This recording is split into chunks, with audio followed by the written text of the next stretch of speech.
clouds took a break, left only grays. Birds are laughing high in the trees. Life feels like a sweet summer breeze. Step outside, shoes untied. The world's a carnival ride. It's a sunshine parade. Every step I take, every heartache fades in its golden wave. Dance with me through the day, let the worries blow away. It's a sunshine parade and we're all okay. Hello guys, travel with അജുവിൻ്റെ ഏറ്റവും പുതിയ വ്ളോഗിലേക്ക് എല്ലാവർക്കും സ്വാഗതം. ഇന്ന് guys നമ്മൾ പോകാൻ പോകുന്നത് ആതിരപ്പള്ളി വാട്ടർഫാൾസിലേക്കാണ്. നിങ്ങൾക്ക് എല്ലാവർക്കും അറിയുന്നുണ്ടായിരിക്കും, ഒരുപാട് ആളുകൾ കണ്ടിട്ടുണ്ടായിരിക്കും. ഇന്ന് നമ്മൾ അങ്ങോട്ടാണ് എന്ത് ചെയ്യുന്നത്, പോകുന്നത്. ഒരുപാട് മലയാള സിനിമകളിലും ഒരുപാട് സിനിമകളിലൊക്കെ എന്ത് ചെയ്യുക പോർട്രേറ്റ് ചെയ്തിട്ടുള്ളൊരു വാട്ടർഫാൾസാണ് ഈ പറഞ്ഞ ആതിരപ്പള്ളി വാട്ടർഫാൾസ് എന്ന് പറയുന്നത്. കേരളത്തിലെ ഏറ്റവും വലിയ വാട്ടർഫാൾസുമാണ്. അങ്ങനെ പോകുന്ന വഴിക്ക് ഞാൻ പുത്തൂരെത്തിയ സമയത്ത് കണ്ടൊരു കാഴ്ചയാണ് ഗൈസ്. ഈ ഒരു ബൈപ്പാസിൽ ഒരുപാട് ആളുകൾ രാവിലെ ജോഗിങ്ങിനും വാക്കിങ്ങിനൊക്കെ വേണ്ടി വന്നിട്ടുണ്ട്. ഇവിടെയുള്ള ആളുകൾ വെറും ഫുഡികളായിട്ടുള്ള ആൾക്കാർ മാത്രമല്ല, അവർ ഭയങ്കരമായിട്ട് ഹെൽത്തും കൂടി എന്ത് ചെയ്യുന്നത് ടേക്ക് കെയർ ചെയ്യുന്ന ആൾക്കാരാണെന്ന് നമുക്ക് ഇതിൽ നിന്ന് തന്നെ മനസ്സിലാക്കാൻ പറ്റും. അങ്ങനെ ഞാൻ പോയിട്ട് എന്ത് ചെയ്യണം, നമ്മുടെ മെയിൻ ഹൈവേയിലേക്ക് ഞാൻ കയറിയിരിക്കുകയാണ്. നിങ്ങൾക്ക് അറിയുന്നുണ്ടായിരിക്കും, നമ്മൾ കോട്ടയ്ക്കൽ ചങ്കുവെട്ടി നമ്മൾ എന്ത് ചെയ്യണം, പിന്നെ ഏകദേശം വളാഞ്ചേരിയൊക്കെ പോകുന്ന സമയത്ത് നമുക്ക് അവിടെ നിന്ന് എന്ത് ചെയ്യുന്ന ഒരു പാലം നമ്മൾ ബിൽഡ് ചെയ്തിട്ടുണ്ട് അല്ലേ. ആ ഒരു പാലത്തിൻ്റെ മുകളിലൂടെയാണ് എന്ത് ചെയ്യുന്നത് ഞാൻ പോയിക്കൊണ്ടിരിക്കുന്നത്. ഭയങ്കര അടിപൊളിയായിട്ടുള്ളൊരു വ്യൂ ആയിരുന്നു ഗൈസ്. രാവിലെ ഭയങ്കര റിഫ്രഷിംഗ് ആയിരുന്നു, വല്ലാത്തൊരു വ്യൂ തന്നെയായിരുന്നു. ശരിക്കും പറഞ്ഞാൽ ഇതിലൂടെ യാത്ര ചെയ്യാന്ന് പറയുന്നത് എന്താ പറയുക, ഒരു സ്വർഗ്ഗത്തിൽ കൂടി പോകുന്നൊരു ഫീൽ എനിക്ക് കിട്ടിയിട്ടുണ്ടായിരുന്നു. അങ്ങനെ ഞങ്ങൾ തൃശ്ശൂരെത്തിയതിന് ശേഷം ഞാനും എൻ്റെ ഒരു ഫ്രണ്ടും കൂടിയാണ് ഞങ്ങൾ പോയിട്ടുണ്ടായിരുന്നത്. ഞങ്ങൾ തൃശ്ശൂരെത്തിയ സമയത്ത് എന്താ പറയുക, ഭക്ഷണം കഴിക്കാൻ വേണ്ടിയിട്ട് ഞങ്ങളൊരു ഹോട്ടലിൽ കയറിയിട്ടുണ്ടായിരുന്നു. അവിടെ നിന്ന് നല്ല ചൂടുള്ള നല്ല മസാല ദോശയും കാര്യങ്ങളൊക്കെ കഴിച്ചതിന് ശേഷമാണ് നമ്മൾ എന്ത് ചെയ്യുന്നത് അവിടെ നിന്ന് ഇറങ്ങിയിട്ടുണ്ടായിരുന്നത്. അപ്പോൾ നിങ്ങൾക്ക് അറിയുന്നുണ്ടായിരിക്കും, എക്സ്പൾസ് എന്ന് പറയുന്ന ബൈക്കിൻ്റെ ബാക്ക് സീറ്റ് എന്ന് പറയുന്നത് കുറച്ചൊരു ഇതാണ്. കാരണം നമുക്ക് ലോങ് ഒക്കെ പോകുന്ന സമയത്ത് ബാക്കിലിരിക്കുന്ന ആളുകൾക്ക് വേഗം ബോഡി പെയിനൊക്കെ വരുന്നുണ്ടായിരുന്നു. അപ്പോൾ ഞങ്ങളൊന്ന് ബാൻഡിഡ് ഹൗസ് പറഞ്ഞുള്ള ഷോപ്പ് നിങ്ങൾക്ക് അറിയുന്നുണ്ടായിരിക്കും, ബൈക്കേഴ്സിൻ്റെ ഷോപ്പാണ്. അപ്പോൾ അവിടെ നിന്ന് ഞങ്ങളൊരു ജെൽ സീറ്റ് വാങ്ങാൻ വേണ്ടിയിട്ട് ഞങ്ങൾ കുറച്ച് നേരം വെയിറ്റ് ചെയ്തു. അതിന് ശേഷമാണ് ഞങ്ങൾ അവിടെ എത്തിയിട്ടുണ്ടായിരുന്നത്. ഏകദേശം 10 മണിക്കാണ് അവിടെ എന്ത് ചെയ്യുന്നത് ഓപ്പൺ ഉണ്ടെന്ന് പറഞ്ഞത്. അങ്ങനെ ഞങ്ങൾ അതിൻ്റെ ഉള്ളിലെത്തി കുറച്ച് നേരം വെയിറ്റ് ചെയ്യേണ്ടി വന്നു. അപ്പോൾ ഗൈസ് ഞങ്ങൾ ഗസ്റ്റ് റൂമിലേക്ക് കയറിയിരുന്നു, കുറച്ച് നേരം വെയിറ്റിംഗ് ഉള്ളതുകൊണ്ട് തന്നെ. അപ്പോൾ അതിനുള്ളിൽ കയറിയ സമയത്ത് ഒരുപാട് ഫോട്ടോസ് കാര്യങ്ങളൊക്കെ വാളിൽ അവർ സെറ്റ് ചെയ്ത് വെച്ചിട്ടുണ്ടായിരുന്നു. ഇവർ നടത്തിയ ഇവൻറ്റോ പ്രോഗ്രാംസിൻ്റെയൊക്കെ ഫോട്ടോസ് കാര്യങ്ങളൊക്കെയാണ്. നല്ല ഭംഗിയുള്ള ഫോട്ടോസും കാര്യങ്ങളൊക്കെ ഉണ്ടായിരുന്നു. എനിക്ക് ബാൻഡോസിനെ കുറിച്ചാണ് കൂടുതലായിട്ടൊന്നും അറിയില്ല, ജസ്റ്റ് ഇൻസ്റ്റാഗ്രാമിലും ഒക്കെ കണ്ടിട്ടുള്ള ഒരു പരിചയം മാത്രമേ ഉള്ളൂ. അതുകൊണ്ട് തന്നെ ഞാൻ കുറച്ച് ഭയങ്കര ക്യൂരിയസ് ആയിട്ടാണ് എല്ലതും നോക്കിയത്. അങ്ങനെ ഞങ്ങൾ കുറേ നേരം അവിടെ വെയിറ്റ് ചെയ്തു. അതിനുശേഷം അവർ വന്നു, ഞാൻ ജെൽ സീറ്റ് നോക്കി, പിന്നെ ജാക്കറ്റും അതും ഇതൊക്കെ കണ്ടപ്പോൾ ജസ്റ്റ് ഒന്ന് ഇട്ട് നോക്കി. ഇതേപോലത്തെ ഒരു ജാക്കറ്റ് എടുക്കാൻ വേണ്ടി വെയിറ്റിംഗ് ആണ്. അപ്പോൾ ഒന്ന് ജസ്റ്റ് നോക്കി. ഇതാണ് ഞാൻ എടുത്ത ജെൽ സീറ്റ്. കാരണം ബാക്ക് സീറ്റിലിരിക്കുന്ന ആൾക്കാർ ഭയങ്കരമായിട്ട് ബോഡി പെയിൻ കാര്യങ്ങളൊക്കെ ഉണ്ടാവാറുണ്ട്. അപ്പോൾ നമുക്ക് കുറച്ച് ലോങ് പോകാനും കൂടി ഉള്ളതുകൊണ്ട് ആണ് നമ്മൾ എന്ത് ചെയ്യുന്നത് ഈ ഒരു ജെൽ സീറ്റ് വാങ്ങി യൂസ് ചെയ്യുന്നത്. അപ്പോൾ നല്ല കംഫർട്ടബിൾ ആയിരുന്നു. അവിടെ ഫിറ്റിംഗ് ഒക്കെ കഴിഞ്ഞ് ഞങ്ങൾ ഇറങ്ങി. അങ്ങനെ നമ്മൾ തൃശ്ശൂർ വടക്കുന്നാഥ ക്ഷേത്രത്തിൻ്റെ മുന്നിൽ നമ്മളെത്തി. തൃശ്ശൂർ പൂരം എന്ന് പറയുന്ന അത്രയും വലിയൊരു പൂരം നടത്തുന്ന ആ ഒരു ഗ്രൗണ്ടും അതിൻ്റെ മുന്നിലെ ഭാഗമൊക്കെ ഞങ്ങൾ കണ്ട് കുറച്ച് നേരം അവിടെ നിന്നു. അതിനുശേഷം വീണ്ടും നമ്മൾ എന്ത് ചെയ്യണം, നമ്മൾ യാത്ര സ്റ്റാർട്ട് ചെയ്തു. അവിടെ നിന്ന് കുറച്ച് ദൂരം കൂടി ഉണ്ട്. നമ്മൾ ചാലക്കുടി ഭാഗമൊക്കെ എത്തിയതിന് ശേഷമാണ് എന്ത് ചെയ്യുന്നത് നമുക്ക് ആതിരപ്പള്ളിയിലേക്ക് പോകാൻ പറ്റുക. അപ്പോൾ ഞങ്ങൾ അവിടെ നിന്ന് പോയി. അങ്ങനെ അത്യാവശ്യം കുറച്ച് നേരത്തെ യാത്രയ്ക്കുള്ളിൽ നമ്മൾ എന്ത് ചെയ്യാണ് ആതിരപ്പള്ളി റൂട്ട് കയറി. നല്ല ബ്യൂട്ടിഫുൾ ആയിട്ടുള്ള ഒരു റൂട്ടായിരുന്നു അത്. നല്ല ഭംഗിയായിരുന്നു ആ റൂട്ടിലൂടെ എന്ത് ചെയ്യാണ് വണ്ടി ഓടിച്ച് പോകാൻ വേണ്ടിയിട്ട്. അത്യാവശ്യം ഫോറസ്റ്റ് പോലത്തെ റൂട്ടും കാര്യങ്ങളൊക്കെ ആയിരുന്നു. അതിനുള്ളിലൂടെ വണ്ടി ഓടിക്കാൻ ഭയങ്കര ഭംഗിയായിരുന്നു. പോകുന്ന വഴിക്ക് ഒരുപാട് സ്ഥലങ്ങൾ എലിഫൻറ്റ് ക്രോസിങ് സോണ് കാര്യങ്ങളൊക്കെ കണ്ടിട്ടുണ്ട്. ഇവിടെ ഒരുപാട് ആനേൻ്റെ ശല്യങ്ങളുള്ള കാര്യം നമ്മൾ വീഡിയോസിലും ഫോട്ടോസിലും ഒക്കെ ആയിട്ട് കണ്ടിട്ടുണ്ടായിരിക്കും, ന്യൂസിൽ കാര്യങ്ങളൊക്കെ കണ്ടിട്ടുണ്ടായിരിക്കും. അപ്പോൾ പോകുന്ന ആൾക്കാർ എപ്പോഴും എന്ത് ചെയ്യുക, നല്ല രീതിയിൽ സൂക്ഷിച്ച് തന്നെ പോകാൻ വേണ്ടി നോക്കുക. നമ്മളെ ആരോഗ്യം, നമ്മളെ തടിയും എപ്പോഴും എന്ത് ചെയ്യണം, നമ്മൾ ടേക്ക് കെയർ ചെയ്തിട്ട് തന്നെ പോകണം. ഗൈസ് ഇതിലൂടെ പോകുന്ന സമയത്ത് കിട്ടിയൊരു അറ്റ്മോസ്ഫിയർ ഭയങ്കര അടിപൊളിയായിരുന്നു. നല്ലൊരു എന്താ പറയുക, ഒരു നല്ല അടിപൊളിയായിട്ടുള്ളൊരു ഫോറസ്റ്റിനുള്ളിലൂടെ ബൈക്ക് ഓടിച്ച് പോകാമെന്ന് പറഞ്ഞാൽ ഭയങ്കര രസമായിരുന്നു ഗൈസ്. എന്തായാലും എൻജോയ് ചെയ്ത് ഞങ്ങൾ കുറേ ദൂരം അതിലൂടെ പോയി. അത്യാവശ്യം തിങ്ങി നിറഞ്ഞ മരങ്ങളും അതുപോലെ തന്നെ ഭയങ്കരമായിട്ട് തണലും ഭയങ്കര ഒരു കാംനെസ്സൊക്കെ ഉള്ള റൂട്ടായിരുന്നു. ഇതിലൂടെ ഇടയ്ക്ക് KSRTC കാര്യങ്ങളൊക്കെ പോകുന്നുണ്ട്. ഒരുപാട് വണ്ടികൾ ഓപ്പോസിറ്റ് വരുന്നുണ്ടായിരുന്നു. എല്ലാവരും അങ്ങോട്ട് പോയത് തന്നെ ആയിരിക്കാം. എന്തായാലും അടിപൊളിയായി. ഞങ്ങളെല്ലാവരും രണ്ടുപേരും കൂടി ഒരുപാട് നേരം സംസാരിച്ച് അങ്ങനെ മുന്നിലേക്ക് പോയി. എൻ്റെ കൂടെയുള്ള ആൾ ഇതുവരെ ആതിരപ്പള്ളി വാട്ടർഫാൾസിലേക്ക് വന്നിട്ടില്ല, ആൾ ഇതുവരെ കണ്ടിട്ടില്ല. അപ്പോൾ ആൾ ഭയങ്കരമായിട്ട് എക്സൈറ്റഡ് ആയിരുന്നു. ഞാൻ ആളോട് ഓരോ കാര്യങ്ങൾ ഇങ്ങനെ പറഞ്ഞുകൊണ്ട് വീഡിയോ ഒക്കെ എടുത്ത് ഞങ്ങൾ എന്ത് ചെയ്യാണ് കുറേ ഇങ്ങനെ പോയിക്കൊണ്ടേയിരിക്കുകയാണ്. അങ്ങനെ എന്താ പറയുക, കുറേ ദൂരം കൊണ്ട് പോകാൻ വേണ്ടിയും തോന്നുന്നു. ഒരു 10-30 കിലോമീറ്റർ എങ്ങാണ്ട് അവിടെ നിന്ന് ഉണ്ടായിരുന്നു. അപ്പോൾ അതൊക്കെ ഞങ്ങൾ എൻജോയ് ചെയ്തിട്ട് എന്ത് ചെയ്യാണ് മുന്നിലേക്ക് ഇങ്ങനെ പോയിക്കൊണ്ടിരിക്കുകയാണ്. നല്ല രസമാണ് ഗൈസ് ഇങ്ങനെ ഒരു കാട്ടിലൂടെയൊക്കെ പോകാൻ വേണ്ടിയിട്ട്. ഇപ്പോഴും ഞാൻ ആലോചിക്കാറുണ്ട്, നമ്മൾ ഏറ്റവും കൂടുതൽ എൻജോയ് ചെയ്യേണ്ട കാര്യങ്ങളാണ് ട്രാവൽ എന്നൊക്കെ പറഞ്ഞ് ഒരുപാട് വീഡിയോസിലൊക്കെ കണ്ടിട്ടുണ്ട് ഗൈസ്. നമ്മൾ വെറുതെ ചിലവാക്കി കളയുന്ന പൈസ, അല്ലെങ്കിൽ എല്ലാവരും ഓരോ ലഹരി കാര്യങ്ങളൊക്കെ യൂസ് ചെയ്തൊക്കെ കളയുന്ന പൈസയും കാര്യങ്ങളൊക്കെ ഉണ്ടെന്നുണ്ടെങ്കിൽ ഇതുപോലെ ഒരുപാട് സ്ഥലങ്ങളൊക്കെ കണ്ട് അടിപൊളിയായിട്ട് എന്ത് ചെയ്യാൻ പറ്റും, നമുക്ക് നമ്മൾ ലൈഫ് എൻജോയ് ചെയ്യാൻ പറ്റും എന്നുള്ളത്. ഒരു സ്ഥലത്ത് പോയാൽ കിട്ടുന്ന ഒരു റീഫ്രഷ്മെൻറ്റ് തന്നെ വേറെ ഒരു മൂഡാണ്. അങ്ങനെ ഞങ്ങൾ വെറ്റിലപ്പാറ പാലം എത്തി. അവിടെ ഭയങ്കര രസമുള്ളൊരു വ്യൂ ആയിരുന്നു.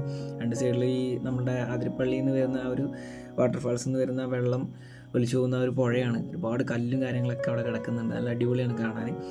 അപ്പോൾ അതിലേക്ക് ആനകൾ വെള്ളം കുടിക്കാനൊക്കെ വരുമെന്നൊക്കെ പറഞ്ഞു. അപ്പോൾ ഞങ്ങളൊരു ദാഹം നല്ല ചൂടായതുകൊണ്ട് തന്നെ ഒരു നാരങ്ങ സോഡയൊക്കെ വാങ്ങി കുടിച്ച് നിൽക്കുന്ന സമയത്ത് അതിന് നേരെ ബാക്കിൽ തന്നെ ഒരുപാട് മരങ്ങളൊക്കെ ചവിട്ടി പൊളിച്ചിട്ടിട്ടുണ്ട്. അവിടെയൊക്കെ ആന വന്നിട്ടുണ്ടായിരുന്നു എന്ന് പറഞ്ഞത്. അങ്ങനെ അവിടെ നിന്ന് ആളോടൊക്കെ കുറേ സംസാരിച്ച് ഞങ്ങൾ എന്ത് ചെയ്യണം വീണ്ടും അവിടുന്ന് മുന്നിലേക്ക് പോയി. അങ്ങനെ ഇനി കുറച്ച് ദൂരം കൂടെ ഉള്ളൂ. അങ്ങനെ ഞങ്ങൾ എന്ത് ചെയ്യാണ് ഫസ്റ്റത്തെ ആ ഒരു വ്യൂ പോയിന്റിലെത്തി ഗൈസ്. ആ റോഡ് സൈഡിൽ നിന്ന് ഈ ഒരു ആതിരപ്പള്ളിയിലെ ഈ ഒരു വാട്ടർഫാൾസ് കാണുന്ന ഒരു മൂഡുണ്ടല്ലോ, വേറെ ലെവലാണ്. അവിടെ നിന്ന് കുറേ നേരം ഞാൻ എന്ത് ചെയ്തു അവിടെ ഇരുന്നു, അല്ലെങ്കിൽ നിന്നു ഒരുപാട് ഫോട്ടോസും വീഡിയോസും കാര്യങ്ങളൊക്കെ എടുത്തു. ഈ ഒരു വിഷ്വൽ ഭയങ്കര അടിപൊളി. ഞാൻ കുറേ മുന്നേ വന്ന സമയത്ത് ശരിക്കും പറഞ്ഞിട്ടുണ്ടെങ്കിൽ അവിടെ ഒരു വേറെ മരങ്ങളും കാര്യങ്ങളൊക്കെ ആയിട്ട് വല്ലാതെ കാണാൻ പറ്റില്ലായിരുന്നു ആ ഒരു വ്യൂ പോയിന്റ്. ഇപ്പോൾ അവരത് അടിപൊളിയാക്കിയിട്ടുണ്ട്. അവിടെ ഒരു വ്യൂ പോയിന്റ് തന്നെ സെറ്റ് ചെയ്തിട്ടുണ്ട്. അതിനുശേഷം കുറച്ച് നടക്കാനുണ്ട് അങ്ങോട്ട് ഗൈസ്. ആതിരപ്പള്ളി എത്തി ഗൈസ്. കുറച്ച് നടക്കാണ്ട്, പക്ഷെ അടിപൊളിയായി. കല്ലിടിച്ച പാതിയും കുറേ കുരങ്ങന്മാരും, ആൾക്കാർ കുറവാണ്, പക്ഷെ അടിപൊളിയാണ്. ഒന്ന് പോയി നോക്കട്ടെ.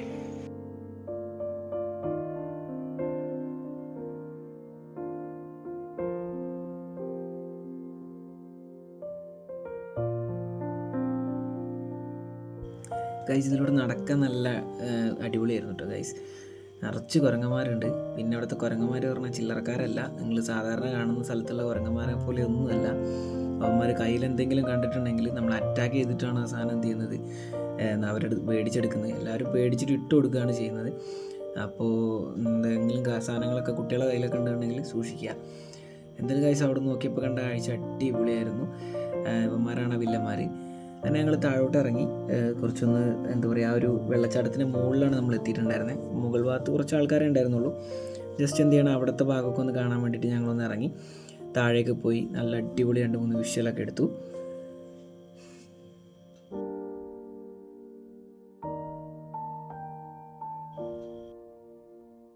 ഗായ്സ് എന്തൊരു ഭംഗിയാണെന്ന് അറിയാം ഇവിടെ നിന്ന് കാണാൻ വേണ്ടിയിട്ട്. ഇത്ര ഹൈറ്റൊക്കെ, അത്രയും ഹൈറ്റിൽ നിന്നാണ് കേട്ടോ വെള്ളം താഴേക്ക് എന്ത് ചെയ്യുന്നത് ചാടുന്നത്. നമ്മളിവിടെ നിന്ന് നോക്കുന്ന സമയത്താണ് കറക്റ്റ് മനസ്സിലായത്. അങ്ങനെ കുറച്ച് നേരം ഞങ്ങളവിടെ നിന്നതിന് ശേഷം നേരെ താഴേക്ക് ഞങ്ങൾ ഇറങ്ങാൻ പോവാണ്. അത്യാവശ്യം നല്ല രീതിയിൽ ഇറങ്ങാനുണ്ട് ഗൈസ്. അത് കല്ലിങ്ങനെ ഇട്ടിട്ടുള്ള പാത, നമുക്ക് ചവിട്ടി ഇറങ്ങി എന്താ പറയുക പോകണം താഴേക്ക്.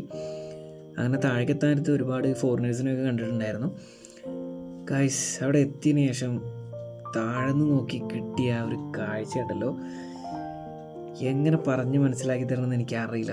അത്രയും അടിപൊളിയായിട്ടുള്ളൊരു വ്യൂ ആയിരുന്നു ഗൈസ് താഴത്തുനിന്ന് കിട്ടിയത്. ശരിക്കും പറഞ്ഞാൽ മതി മറന്ന് അവിടെ നിന്ന് പോയി കുറച്ച് നേരം ഈ വിഷ്വലൊക്കെ കണ്ടിട്ട്. ശരിക്കും പറഞ്ഞാൽ നമ്മൾ ആലോചിച്ച് നോക്കണല്ലേ, നമ്മൾ പൈസ ഒക്കെ കൊടുത്തിട്ട് ഒരുപാട് എന്താ പറയുക സന്തോഷങ്ങൾ തിരഞ്ഞ് അല്ലെങ്കിൽ പൈസ കൊടുത്ത് വാങ്ങി ഒക്കെ നിൽക്കുന്ന സമയത്ത് നമുക്ക് വേണ്ടിയിട്ട് എന്തൊക്കെ കാര്യങ്ങളാണ് ഇവിടെ ഉള്ളതല്ലേ കാണാൻ വേണ്ടിയിട്ട്. ഇത്രയും അടിപൊളിയായിട്ടുള്ള ഒരു എന്താ പറയുക സംഭവങ്ങളൊക്കെ നമ്മളെ മുന്നിലുണ്ടായിട്ടും പല ആളുകളായാലും ഇതൊന്നും എന്താ പറയുക കാണാൻ പോലും തയ്യാറാവുന്നില്ല. അവർക്കൊന്നും ഒരു യാത്ര അല്ലെങ്കിൽ ഇതുപോലത്തെ സ്ഥലങ്ങളിലേക്കൊക്കെ എക്സ്പ്ലോർ ചെയ്യാനൊന്നും ആൾക്കൊരു താല്പര്യമൊന്നുമില്ല. വളരെ കുറഞ്ഞ ആളുകൾ മാത്രമാണ് എന്ത് ചെയ്യുന്നത് ഇതുപോലെ ട്രാവലൊക്കെ ചെയ്ത് എന്താ പറയുക അടിപൊളിയായിട്ട് എൻജോയ് ചെയ്യുന്നത്. ഞാനവിടെ എത്തിക്കഴിഞ്ഞപ്പോൾ ഗൈസ് ശരിക്കും പറഞ്ഞാൽ എനിക്ക് 2 ചിറകും കൂടി ഉള്ള പോലെ എനിക്ക് ഫീൽ ചെയ്തു. ഞാൻ എന്തൊക്കെയാണ് അവിടെ കിടന്ന് കാട്ടിയെന്ന് എനിക്ക് പോലും അറിയില്ല. അത്രയ്ക്ക് ഞാൻ എൻജോയ് ചെയ്ത് അതിലൂടെയൊക്കെ ഓടി ആ കല്ലിൻ്റെ മുകളിലൊക്കെ ചാടി കയറിയിട്ടാണ് ഞാൻ എന്ത് ചെയ്ത് നടന്നു പോയിട്ടുണ്ടായിരുന്നത്. അങ്ങനെ എനിക്ക് അവിടെ നിന്ന് ഒരു കമ്പനി കിട്ടി. ഈ ഒരു പിന്നെ ഫോറിനറെ ഞാൻ കമ്പനിയായി ആളുമായിട്ട് ഞാനൊരു ഫോട്ടോ എടുത്ത് കൊടുത്താണ്. ആൾ ഭയങ്കരമായിട്ട് കമ്പനിയായി. ആൾ ജർമ്മനിയല്ല സോറി ഇസ്രായേലിൽ നിന്നാണ് ആൾ വന്നിട്ടുണ്ടായിരുന്നത്. അപ്പോൾ ആളോട് കുറേ നേരം സംസാരിച്ചു. ആൾ അടിപൊളിയായിരുന്നു. ആൾക്ക് 2 ഫോട്ടോ ഒക്കെ എടുത്ത് കൊടുത്തു, ഒരു സെൽഫിയൊക്കെ ഞങ്ങൾ എടുത്തു. ഭയങ്കര അടിപൊളിയായിരുന്നു കേട്ടോ. ആ ഒരു സമയം ആൾ ഭയങ്കരമായിട്ട് സംസാരിച്ചു, ഭയങ്കര ഇഷ്ടപ്പെട്ടു ഇന്ത്യ അതുപോലെ കേരളം വാട്ടർഫാൾസിനെ കുറിച്ചൊക്കെ ഒരുപാട് കാര്യങ്ങൾ പറഞ്ഞു. അങ്ങനെ അതിനുശേഷം ഇവിടുന്ന് ഞങ്ങൾ ഒരുപാട് ഷോട്ട്സ് എടുത്ത് കുറേ നേരം അതിന് മുന്നിൽ അവിടെ ഇരുന്നു കേട്ടോ. സത്യം പറഞ്ഞാൽ അതിന് മുന്നിലിരിക്കാൻ ഭയങ്കര രസമായിരുന്നു. കാരണം ഈ വെള്ളം ഇങ്ങനെ ചാടുന്നതുകൊണ്ട് തന്നെ അതിന് ഒരു എന്താ പറയുക, ആ കാറ്റിൽ നമ്മളെ മേത്തേക്ക് ഒരുപാട് വെള്ളം ഇങ്ങനെ വന്നിട്ട് ഭയങ്കര തണുപ്പായിരുന്നു. അതുപോലെ എൻ്റെ കൂടെ വന്ന ആളുടെ ചുറ്റും ഫുള്ള് പൂമ്പാറ്റകളൊക്കെ മാറി ഭയങ്കര രസമായിരുന്നു കേട്ടോ. അവിടെ കുറേ നേരം ഞങ്ങൾ അവിടെ നിന്ന് തിരിഞ്ഞ് ഒരുപാട് ഫോട്ടോസൊക്കെ എടുത്ത് വീഡിയോ ഒക്കെ എടുത്ത് എന്താ പറയുക അതിലൂടെയൊക്കെ നടന്നു. ഏത് സൈഡിൽ നിന്ന് കഴിഞ്ഞാലും അപാരമായിട്ടുള്ള ഒരു വിഷ്വലാണ് നമുക്ക് കിട്ടുന്നത്. കാഴ്ച അങ്ങനെ അവിടുത്തെ അതിമനോഹരമായിട്ടുള്ള കാഴ്ചകളിൽ നിന്ന് ഞങ്ങൾ തിരിച്ച് കയറി. ഗൈസ് ഇറങ്ങിയ പോലെ അത്ര എളുപ്പമല്ല തിരിച്ച് കയറി വരാൻ, നല്ല കഷ്ടപ്പാടാണ്. ശരിക്കും പറഞ്ഞാൽ ഞാൻ അങ്ങ് എത്തിയിരുന്നു കിതച്ചിട്ട്. കഴിഞ്ഞു ഗൈസ്, കഴിഞ്ഞ് കയറി പോരാണ്. ഭയങ്കര കയറ്റാണ്. താഴെ ഇറങ്ങി കണ്ട് നടന്ന് കയറി വരികയാണ്. കിതച്ചു പോയി. അടിപൊളിയായിരുന്നു ഗൈസ്. ഇപ്പോൾ വെള്ളം കുറച്ച് കുറവാണ്, പക്ഷെ നല്ല ബ്യൂട്ടിഫുൾ ആയിരുന്നു ഗൈസ്. അങ്ങനെ ഞങ്ങൾ തിരിച്ചെന്ത് ചെയ്യാണ്, പോവുകയാണ്. കുറച്ച് വെള്ളം കുറവുണ്ടായിരുന്നു, പക്ഷേ നല്ല രസമായിരുന്നു. അടിപൊളിയായിട്ടുള്ളൊരു എക്സ്പീരിയൻസ് ആണ് അവിടെ നിന്നിട്ടുണ്ടെങ്കിൽ. എന്തായാലും അവിടെ നിങ്ങൾ വരുന്ന വഴിക്ക് ചെറിയൊരു മഴയൊക്കെ കിട്ടി. അതിനുശേഷം നല്ല വിശപ്പായിരുന്നു ഗൈസ്. നല്ലൊരു ഷോപ്പ് നോക്കി കുറച്ച് മുന്നിലേക്ക് വന്നു. അങ്ങനെ നല്ലൊരു ഹോട്ടൽ കിട്ടി. അവിടെ നിന്ന് അടിപൊളിയായിട്ടൊരു ബിരിയാണിയൊക്കെ കഴിച്ച് എന്ത് ചെയ്യാണ് ഞങ്ങൾ തിരിച്ച് നാട്ടിലേക്ക് പോരുകയാണ്. അപ്പോൾ ഇത്രയൊക്കെയാണ് ഗൈസ് ഈ ഒരു വീഡിയോയിൽ നിങ്ങൾക്ക് മുന്നിൽ എന്ത് ചെയ്യാണ് പങ്കുവയ്ക്കാനുള്ളത്. നിങ്ങൾക്ക് വീഡിയോ ഇഷ്ടപ്പെട്ടു എന്ന് കരുതുന്നു. നിങ്ങൾക്ക് ഇഷ്ടപ്പെട്ടിട്ടുണ്ടെന്നുണ്ടെങ്കിൽ എന്തായാലും ലൈക്ക് ചെയ്യണം, ഷെയർ ചെയ്യണം, സബ്സ്ക്രൈബ് ചെയ്യണം. നിങ്ങൾക്ക് എന്തെങ്കിലും അഭിപ്രായങ്ങൾ അല്ലെങ്കിൽ എന്തെങ്കിലും ചേഞ്ചസ് കാര്യങ്ങളൊക്കെ വരുത്തണമെന്നുണ്ടെങ്കിൽ നിങ്ങൾക്ക് എന്ത് ചെയ്യാം കമൻറ്റ് ബോക്സിലൂടെ അറിയിക്കാം. അപ്പോൾ എല്ലാവർക്കും എന്ത് ചെയ്യണം നല്ലൊരു ദിവസം നേർന്നുകൊണ്ട് എല്ലാവർക്കും ഒരുപാട് യാത്രയൊക്കെ ചെയ്യാൻ പറ്റട്ടെ എന്ന് ആത്മാർത്ഥമായിട്ട് ആഗ്രഹിച്ചുകൊണ്ട് നിർത്തുന്നു. Bye bye.